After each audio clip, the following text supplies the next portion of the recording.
생생하게 상생하며 YTN 라디오 생생경제.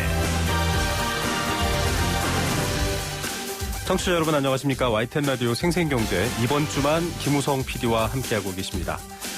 비 피해 없으셨는지요? 비 때문에 소중한 것들, 무엇보다 소중한 인명 잃을까봐 연일 걱정입니다.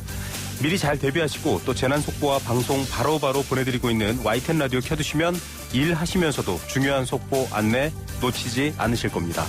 그리고 또 하나 더 있습니다. 장마 집중호우 뉴스만큼 중요하고 자주 등장하는 부동산 정책 소식.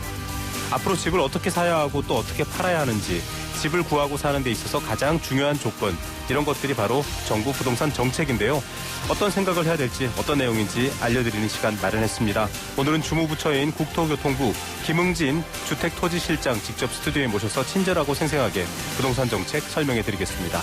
또 2부에서는 자산관리, 투자의 A to Z, A부터 Z까지 명확하게 또 쉽게 설명해드리는 시간입니다. 차영주 소장과 함께하겠습니다. 오래고 강한 여름철 폭우에 지치고 빠르고 격한 부동산 폭등에 지치지 마시고요. 생생경제와 시원한 경제 이야기 지금 함께하시죠.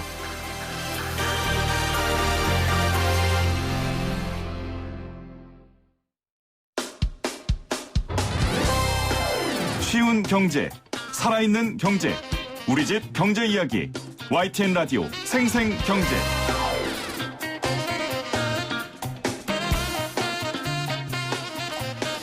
네, 오늘 가장 뜨거운 경제 뉴스를 또 생생하게 전해드리는 시간 항상 마련해드리고 있는데요. 부동산 정책이 23차례 나왔습니다. 어제 저녁 시사 프로그램에서 미래통합당 전 최고위원이었던 이준석 최고위원이 나와서 이런 말을 했습니다. 23번 스윙을 했는데 이번에도 큰 스윙이지만 헛스윙이 아니길 응원해보겠다라고 했습니다. 그만큼 사실 많은 대책을 내놓는 건 그만큼 국민들이 체감하는 부동산 시장이나 상황을 안정화시키겠다는 정부의 의지이기도 하죠. 그만큼의 대책이 다 현장에 먹혀들기를 또 바라는 마음일 겁니다. 관련된 내용 오늘 좀 차근차근하게 주무부처 관계자분에게 설명 듣는 시간 마련했습니다. 국토교통부 김응진 주택토지실장 스튜디오에 직접 나오셨습니다. 실장님 안녕하십니까? 네, 안녕하세요. 네, 자 사실은 기존의 주택 정책을 놓고서 공급과 수요 이렇게 꼭 나눠서 보는 분들이 있었어요. 네. 수요를 억제해야 된다, 투기를 억제해야 된다라는 쪽과 무슨 소리냐, 좀 공급 많이 풀어가지고 사람들 불안하지 않게 값 뛰지 않게 해라 이렇게 나눠져 있었는데 공급도 충분하다고 생각하는데 이번에 또 추가 공급이 나왔습니다. 네, 어떻죠 배경이? 저희가 이제 공급 대책을 안 했던 건 아닙니다. 그렇죠. 제가 이제 수요 대책만 한 것도 아니고 3기 신도시라고 하는 것도 맞습니다. 제가 이제 2018년도에 발표를 했었고요. 제가 계속 수요 공급 이야기를 하면서 했던 이야기가 공급이 부족하지 않다. 이야기를 네. 계속 주장을 했었고 네. 지금도 저희가 공급이 부족하다고 생각하고 있지는 않습니다. 네. 그러니까 예를 들어 가지고 이제 서울에 아파트가 굉장히 관심이 많은데 그렇죠. 아파트 입주 물량이 지난 한 3년간 평균 연간 한 4만 호 정도 입주 맞습니다. 물량이 있었습니다. 네. 그리고 이제 그 이전에는 한 3만 2천 호 정도였고 네. 최근 3년간 입주 물량이 많았고요.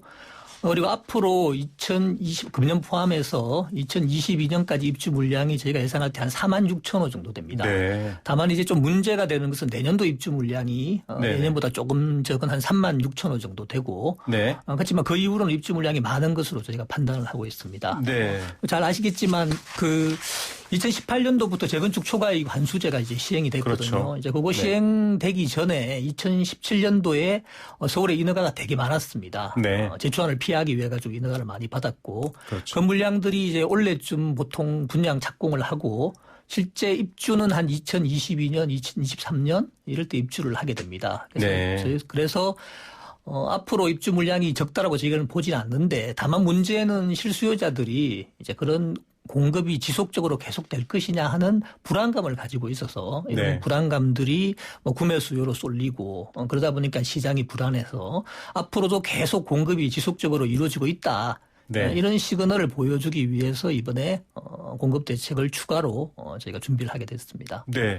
사실 기사와 정치권의 발언으로만 들으면 좀 오해할 수도 있어요. 자, 서울 아파트 입주가요. 2013년부터 16년까지는 3.2만 호, 17년도엔 3.3만, 18년도엔 4.4만, 19년도에 4.6만 이렇게 계속 늘어나고 있는데 어쨌든 그 불안 심리 방금 말씀하셨던 것처럼 이러다 내가 집을 못 사나라는 불안 심리에 대한 대책으로도 내놓으셨는데 이른바 패닉 바잉이라고 하죠. 예. 좀 해소될 거라고 보십니까? 국민들이 체감하는 것 어떨까요? 저희가 이제 5월 달에도 7만 호 규모의 공급 계획을 발표를 했었고요. 네. 이번에 저희가 13만 호 정도 규모의 그 공급 대책을 발표를 했습니다. 서울 도심 내에 아주 좋은 택지로 한 3만 3천 호 정도 입지를 네. 확보를 했고 또 기존에 발표했던 그 3기 신도시의 용적률을 높여서 조금 네. 더 고밀 개발하겠다라고 해서 한 2만 4천 호 정도 네네. 추가하고 또 그다음에 재건축 사업이나 재개발 사업들, 정비 사업들을 조금 더 활성화시키기 위한 공공재건축, 공공재개발을 도입을 해서 거기서 한 7만 호 정도 이렇게 공급을 하게 되면 물량이 좀 충분하고 그리고 이거 이외에도 현재 수도권에 네. 정부가 확보한 공공택지가 이미 70만 호가 있습니다. 네. 그리고 이제 공공택지 이외에도 민간이 하고 있는 재개발, 재건축 사업 물량이 한 30만 호 정도 있어가지고 네. 물량 자체로는 그렇게 부족하다고 저희가 보고 있지 않고요. 네. 다만 이제 앞서 말씀드린 것처럼 양질의 주택이 저렴한 가격으로 지속적으로 공급이 될 거다. 라고 하는 믿음을 줘야만 시장이 맞습니다. 안정될 것으로 그렇게 기대를 하고 있습니다. 네, 이미 자 3기 신도시 등의 공공택지 77만 호, 그다음에 수도권 내 추진 중인 정비 사업이 30만 호, 또 근본에도 13.2만 호 이렇게 준비가 돼 있어서 충분하다. 그런데 이제 패닉바잉에 대한 얘기를 하셨죠. 사실 이렇게 패닉바잉에 몰려드는 게 좀 독특한 현상 같기도 해요. 왜냐하면 코로나19나 이렇게 해서 지금 경제 성장이나 여러 가지는 어려운데 갑자기 사람들이 부동산 자산이라든지 이런 집으로 막 몰리기 시작했거든요. 그래서 이제 정부가 대책을 내세우지 않으면 자칫 잡을 수 없을 만큼 집값이 튈 수 있다 이런 우려가 있어서 그런 건데 13만 2천만 호에 대한 효과는 일단 긍정적으로 현재 평가하고 계시는 거죠? 네, 그렇습니다. 네. 자, 그렇다면 이 13만 2천 가구 지금 당장은 또 아니고 시간이 좀 걸리는 것들도 많이 있습니다. 용산만 하더라도 아직 뭐 반환 절차가 조금은 남아 있는 상황이고, 네, 캠프킴. 그렇죠. 캠프킴도 그렇고 지금 여러 굉장히 관심이 높은 것들이 많으나 이게 최소한 3, 4년 뒤 아닌가라는 것들도 있는데요. 어떻게 보셔야 될까요? 좀 전에 말씀드린 것처럼 2022년, 2023년까지 입주 물량이 부족한 건 아니고요. 네. 그래서 이제 그 이후를 대비한다라고 하는 차원에서 말씀을 드렸던 거고. 네네. 또 이번에 확보한 뭐 캠프킴 같은 경우는 이제 반환받아야 되는 부지지만 네네. 그 이후에 용산정비창은 철도공사 부지고. 네. 그다음에 대부분 이제 이번에 발표한 부지들이 다 국공유지들입니다. 그렇더라고요. 네. 근데 이제 통상적으로 저희가 택지 사업을 하게 되면 일단 수용 절차를 거쳐야 됩니다. 네. 그러니까 보상을 해줘야 되고 네. 여기에 상당히 시간이 많이 걸리는데 그렇죠. 국공유지 같은 경우에는 그런 절차 없이 굉장히 바로 빨리. 사업 계획을 수립을 해서 사업에 착수를 할 수가 있습니다. 물론 이제 공사 기간이나 계획 수립 기간을 감안을 하면 실제로 입주하는 시기는 지금부터 한 3, 4년 뒤겠지만 실제로 분양, 입주자 모집은 그보다 훨씬 더 빨리 할 수가 있습니다. 네. 착공을 하면 바로 입주자 모집을 할 수 있기 때문에 네네. 입주자 모집은 한 2년 이내에는 좀 상당 부분 이루어질 수 있을 것이고 비록 이제 입주는 3, 4년 뒤에 하지만 일단 분양을 받거나 이렇게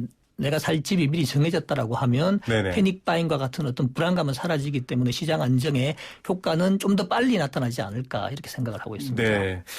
지금 저희 방송국이 위치한 서울 상암동 인근만 해도요. DMC 미매각 부지, 자동차 검사소, 상암 견인 차량 보관소, 그 서부 운전면허 시험장 이런 네. 곳들이 올랐습니다. 그래서 많은 분들이 관심을 가져요. 저건 어디로 가냐 이러는데 이제 예. 말씀하신 것처럼 정부 소유의 공공 토지 그렇습니다. 그냥 빨리빨리 처리가 될 수 있다. 예.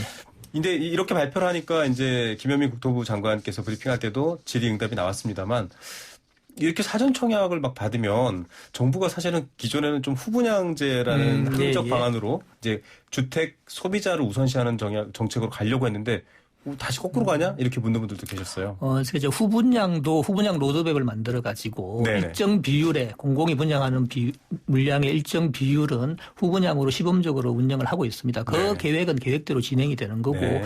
모든 분양을 뭐 선분양을 할 수도 없고 또 다 후분양은 할 수도 없고 그렇죠. 분양 방식은 좀 다양하게 가져가는 것이 좋다라고 저희가 생각을 하고 있고요. 네네. 선분양 방식 중에서 최근에 이제 시장 상황이 조금 많이 불안해 하시니까 네. 조기 공급 효과를 얻기 위해서 저희가 사전 청약 제도를 도입을 했고 사실 이 사전 청약 제도는 옛날에 보금자리 주택 할 때도 저희가 사전 청약 제도를 한 적이 있습니다. 네네. 그때는 이제 보상이 이루어지기 전에 사전 청약을 해서 네. 실제로 사전 청약을 받으신 분이 실제로 본 청약할 때까지 굉장히 시간이 많이 길었습니다. 네네. 뭐 경우에 따라서는 7년 정도 이렇게 걸린 경우도 있었는데 이번에 저희가 내년부터 하려는 사전 청약 제도는 어느 정도 보상이 마무리되는 지구, 그 지구를 중심으로 할 거기 때문에 실제로 사전 청약하고 본 청약까지의 시간은 그렇게 많이 길지 않을 것으로 그렇게 생각을 하고 있습니다. 네.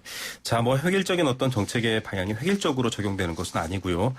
그런 설명이었고 여러 가지 얘기가 나오는데 사전 청약에 대해서 벌써부터 관심이 뜨겁기도 합니다. 그래서 예. 국토교통부 홈페이지에도 가면 안내가 돼 있는데 예. 이거 뭐 어떻게 해야 되라고 물으시는 분들 많아요. 저희가 이제 그 3기 신도시 관련 홈페이지를 며칠 네. 전에 이제 오픈을 했습니다. 네. 그래서 거기에 관심이 있는 지구들, 네. 신도시 중에 관심 있는 지구에 본인의 연락처를 남겨놓으면 네네. 저희가 이제 청약을 앞두고 네네. 그 사람들한테 직접 문자 메시지로 안내를. 청약 안내를 해줄 계획이고요. 네. 사전 청약 시점이 다가오면 입주 자격이라든지 네.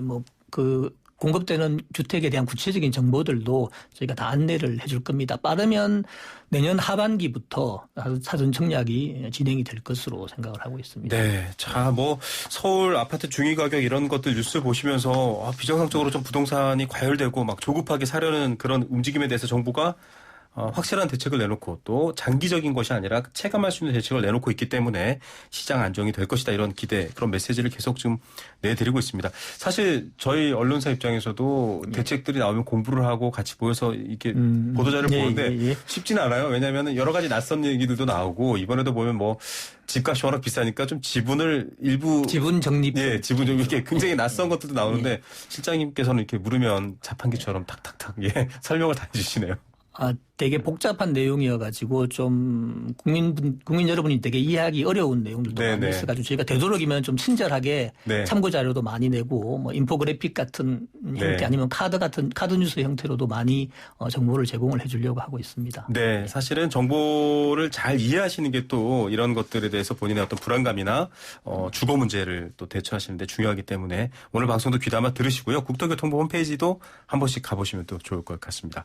자, 공공참여형 고밀 재건축. 이게 관심이 높았습니다. 왜냐하면 뭐 유명한 많은 분들이 아시는 음마 아파트도 그렇고 사업성 얘기를 할 때 이거 한 50층까지 올리고 용적률 해야 되는데 이미 음마 아파트만 해도 용적률이 200%가 넘어서 사업성이 있냐 이런 얘기가 있었는데 이번에 허용한다고 얘기되면서 또 논란도 좀 뒤따라 붙고 있긴 해요. 이렇게 재건축이 많은 분들이 관심이 많은데 재건축이 기본적으로는 거기 살고 계시는 분들의 주거 환경을 개선하는 게 일단 기본적인 1차적인 목표지만 또 도심 내에 주택을 공급할 수 있는 하나의 수단입니다. 그런데 이제 종전에는 이제 저층 단지들이 많이 있었죠. 저층 단지 같으면 재건축을 하면 세대수가 한 1.5배 정도 증가를 하는데 지금 이제 뭐 예를 들면 음마라든지 아니면 좀 중층 단지 같은 경우는 재건축을 해도 실제로 늘어나는 세대수가 한 1.2배 내지 1.3배 물론 뭐 계획에 따라 좀 다르겠지만 평균적으로 최근에 했던 걸 보면 한 1.2, 3배 정도 증가를 했습니다. 어떻게 보면 재건축을 통해서 이제 도심에 공급되는 물량에 대한 어떤 기능이 많이 좀 떨어졌다라고 제가 생각을 하고 있고요. 도심 내 주택을 공급하려면 좀 더 용적률을 높이고 그래서 좀 더 많은 세대수의 주택이 공급이 필요하다라고 봐서 제가 이번에 고밀 재건축이라고 하는 개념을 기존 세대수에 비해 가지고 한 2배 정도 물론 모든 단지가 다 2배가 될 수는 없을 겁니다. 단지의 특성에 따라서 그렇지만 이제 대략적으로 한 2배 정도는 공급이 되는 것을 고밀 재건축으로 하고 이런 고밀 재건축을 하게 되면 문제가 뭐 좀 발생할 수 있는 게 이 도로라든지 아니면 상하수도와 같은 도시의 어떤 기반 시설에 좀 부하를 좀 더 많이 주는 그런 측면이 있습니다. 그러다 보니 거기에 따른 어떤 개발 이익이 생기면 그건 좀 공공이 회수하는 형태로 해야 되지 않느냐라고 하는 컨셉으로 제가 접근을 했고 그래서 공공이 참여하는 공공참여형 고밀 재건축이 필요하다라고 해서 이번에 그런 제도를 만들게 되었던 것입니다. 좀 뭐 그 고밀 재건축 이렇게 자꾸 용어를 쓰니까 청취자분들은 이제 귀로만 들으시니까 이해가 잘 안 될 수 있는데 자 50층까지 높일 수 있다.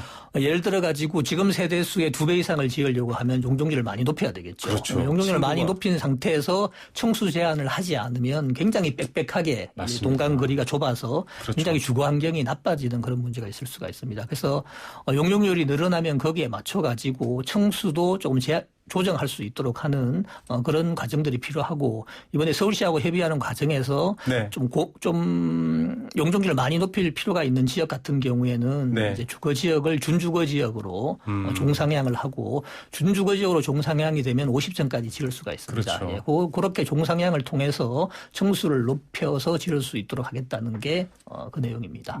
자, 근데 이제 서울 스카이라인도 그렇고 사실은 서울은 과거에 이제 35층 아래로 제안을 하면서 나름의 또 도시 개발도 도시 재생 쪽으로 좀 많이 무게를 뒀었거든요. 서울시는. 그래서 이번에 대책이 나왔고 다들 국토부 발표와 정부 발표를 듣고 그렇게 되는구나라고 생각했는데 서울시는 좀 입장이 다르다라는 뜻도 내비쳤어요. 입장이 다른 것은 아니고요. 네네. 그러니까 서민들의 주거 안정을 위해 가지고 주택 공급을 확대하자라고 하는 목표는 국토부나 정부나 서울시하고 다 동일합니다. 그리고 공급 확대 TF에 서울시도 참여를 해서 같이 계속 논의를 그랬죠. 해왔었던 겁니다. 해갖고 대책 발표한 날 오후 늦게 서울시에서 공식적인 입장을 발표를 해서 공공참여형 고밀재건축을 추진하기 위해서 관계부처와 같이 열심히 노력하겠다라고 하는 입장을 공식적으로 발표를 했습니다. 예, 그래서 서울시하고 뭐 입장이 다르거나 한 그런 것은 아닙니다. 지금. 네, 자 35층으로 지금은 좀 제한을 두고 있는 거 50층으로 완화하다. 물론 공공참여가 전제입니다만 그분의 서울시가 반대한다가 아니라 지금 계속 협의를 하고 기본 방향에 대해서 동의하고 있는 상황이다. 예, 그렇습니다. 서울시 저희도 이제 모든 공공 고밀 재건축을 다 50층까지 확대하겠다라는 의미는 아닌 거고. 그렇죠. 이제 지역의 특성이라든지 네네. 그 단지가 위치해 있는 입지, 주변 환경 등을 감안해서 필요하다라고 하면 준주거 지역으로 종상향을 해주고 거기에 따라서 50층까지 허용을 해주겠다라는 것이기 때문에 서울시하고 정부의 입장이 뭐 차이가 있는 것은 아닙니다. 네, 이것은 사실 뭐 앞서도 말씀해 주셨지만 뭐 일괄 적용되거나 그런 부분들이 아니고 이렇게 주변 상황이라든지 여러 입지를 따져서 가는 부분이기 때문에 좀 구분해서 뉴스라든지 내용을 봐주시고요. 지금 국토부 홈페이지 들어가봐도 그런 얘기가 많이 나옵니다. 특히 이 재건축에 조합이 참여하면 초과이익 환수라든지 또 기부채납 이런 얘기가 나오면서 그 비율이 뭐 낮아졌다 이런 건데 오보다 이렇게 또 정정도 하셨더라고요.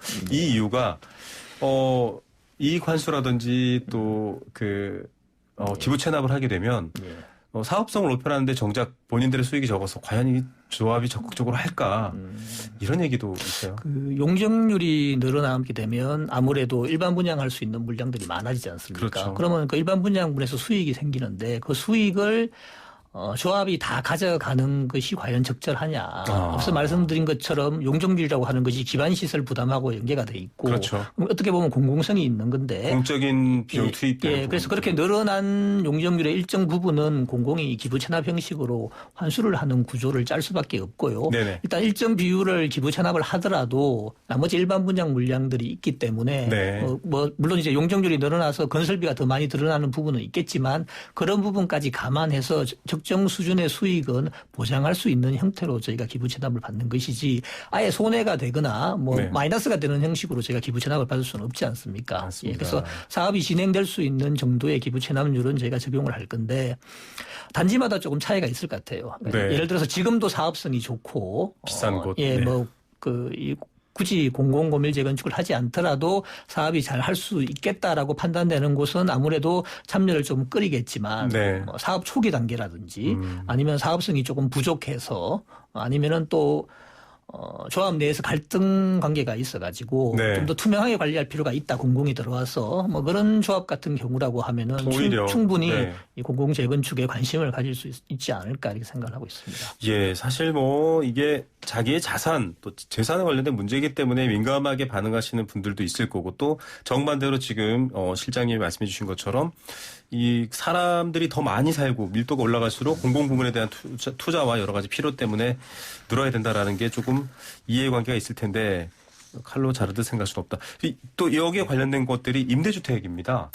임대주택이 들어가는 부분에 대해서 우리나라는 사실 임대주택에 대해서 굉장히 안 좋은 사회 현상이 있거든요. 임대 산다라는 이유만으로 어떤 사회경제적 차별을 하시는 분들도 있고 이번에도 좀 그런 부분도 포함되어 있는데 이건 뭐 국토교통부의 대책이라고 할 수는 없겠지만 그런 부분에 대한 반발이나 이런 것들도 이미 좀 준비하시면서는 알고 계셨을 텐데요. 정비 사업을 하게 되면 물론 이제 재개발도 마찬가지고 재건축도 마찬가지지만 거기에 살고 있던 세입자분들도 있고 결국은 이제 저렴한 주택들이 없어지고 상대적으로 보면 조금 비싼 주택들이 들어오는 게 정비 사업의 특징 아닙니까? 그렇다고 하면 그 정비 사업을 통해서 좀 물론 양질의 주택이지만 고가의 주택만 공급해서는 도시 전체적으로 봤을 때 주거 안정을 조금 침해하는 그런 요소가 있을 수가 있기 때문에 일정 부분 임대주택을 공급하는 것이 불가피하다라고 생각을 하고요. 그리고 임대주택이라고 하는 것이 어차피 다 같이 더불어 사는 사회인데 그게 뭐 꼭 그 임대주택이 들어온다고 해가지고 우리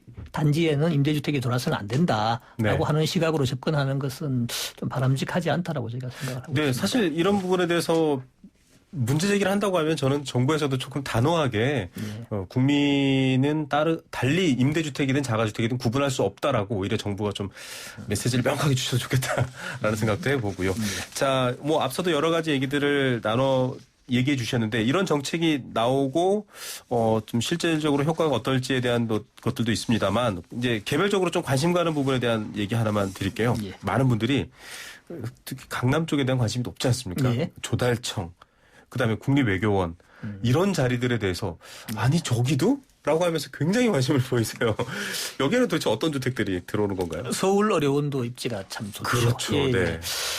많은 분들이 이제 다 임대주택이 들어오는 걸로 생각을 하고 계시는데 네네. 물론 이제 입지마다 조금씩 차이가 있을 겁니다. 조금씩 차이는 있겠지만 기본적으로는 분양주택하고 임대주택을 같이 섞어서 짓는 것으로 저희가 계획을 하고 있고요.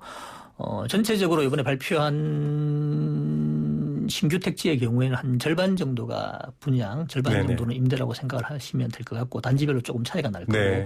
그리고 그 주택들의 또 한 상당 부분은 또 생애 최초 주택 구입자라든지 네. 아니면 청년, 신혼부부 이런 분들을 대상으로 일단 공급을 할 거고요. 공급하는 형태는 지분 적립형 네네. 분양 주택일 수도 주택 가격이 있고, 고가일 수 있으니까요. 수도 있고, 뭐 또 다양한 형태의 주택으로 제가 공급을 할 생각입니다. 예, 저도 사실 무주택자인데요. 그런데도 집이 생긴다라고 했더니 저희 아내도 아니 그 비싸서 어떻게 사냐라고 했을 때 제가 지분 적립형 얘기를 했더니 그건 또 뭐냐서 일종의 할부로 집을 사는 거다 이렇게 그렇습니다. 설명을 했습니다. 예. 여러 가지 또 제약 요인이 있긴 하지만 새로운 제도들이 만들어졌습니다. 자, 시간이 얼마 안 남았는데 오늘 좀 궁금한 게 많아서 또 청취자 입장에서 제가 여러 가지 여쭤보느라 얘기했고 끝으로 임대시장 얘기도 좀 해봐야 될 것 같습니다. 뭐 정치권에서 좀 뜨거웠죠. 월세 산다 릴레이가 나올 정도로. 자, 임대차 3법이 나오면서 좀 월세로 대폭 바뀔 것이다라는 불안감이 있었는데 또 국토부에서도 그렇지 않다라는 입장도 좀 내놓으셨죠.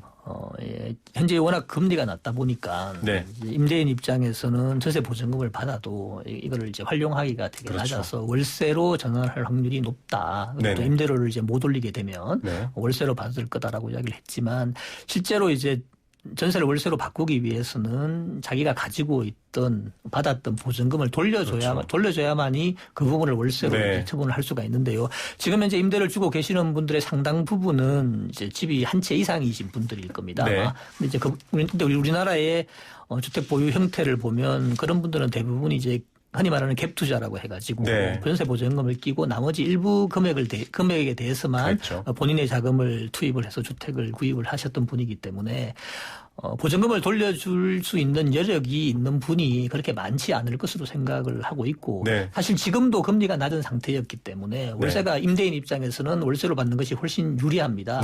하지만 실제로 이제 월세 이외에 전세도 많이 있는 상태라는 것은 지금도 보증금을 돌려주기가 힘든 상황이기 때문에 월세로 급격한 전환이 이루어지고 있지 않기 때문에 앞으로 뭐 월세가 훨씬 더 유리한 것은 임대인 입장에서는 유리한 것은 맞겠지만 그렇게 쉽게 전세에서 월세로 전환되기는 쉽지 않을 것으로 그렇게 생각을 하고 있습니다. 예, 한 보도에 따르면 600조 원 규모가 전세 보증금 시장의 규모라고 하는데 그 돈을 전부 다 풀어내야 월세가 가능한데 그것도 지금 무리인 상황이다라고 얘기하셨고 이건 임차인도 관심이 많을 것 같습니다. 법정 전환율 얘기를 좀 해봐야 될 것 같아요. 지금은 기본 금리에다가 정부가 정한 금리를 3.5. 3.5를 더해서 4%. 예, 그렇습니다. 그럼 1억 전세를 월세로 바꾼다고 하면 400만 원이니까 한 36, 7만 원 정도 되는 건가요? 그렇죠. 한 36만 원 정도 매월 그 정도를 받아야 되겠죠. 이게 지켜질까도 궁금하고. 근데 이제 주택임대차 보호법에 그 전월세 전환율이 규정이 돼 있고 그거를 지키도록 규정을 하고 있습니다. 근데 이 전환율이 적용이 되는 것은 갱신계약을 체결할 경우 2+2로 바꿨는데 갱신계약을 체결하면서 전세를 월세로 일부 보증금을 이제 바꾸는 경우에만 적용이 가능한 상황인데 그럴 경우에 그걸 지키지 않았다라고 하면 우리 법 위반이고 그럼 거기에 따라서 생긴 이익에 대해서는 임차인이 뭐 손해배상이라든지 이런 걸 청구할 수가 있기 때문에 집주인이 마음대로 그거를 올리기는 좀 어렵다라고 제가 보고 있습니다. 예, 저희도 이런 제도들 열심히 소개하겠습니다만 임차인을 보호하고 또 임대인의 권리도 어느 정도 챙기면서 또 시장을 안정화시키는 이런 노력들 계속 좀 따라가면서 여러분께 알려드리겠습니다. 오늘 너무 궁금한데 소나기 질문을 했는데 아주 흔들림 없이 잘 답해 주셨네요. 네. 감사드립니다. 예, 감사합니다. 네, 지금까지 국토교통부 김흥진 주택토지실장이었습니다.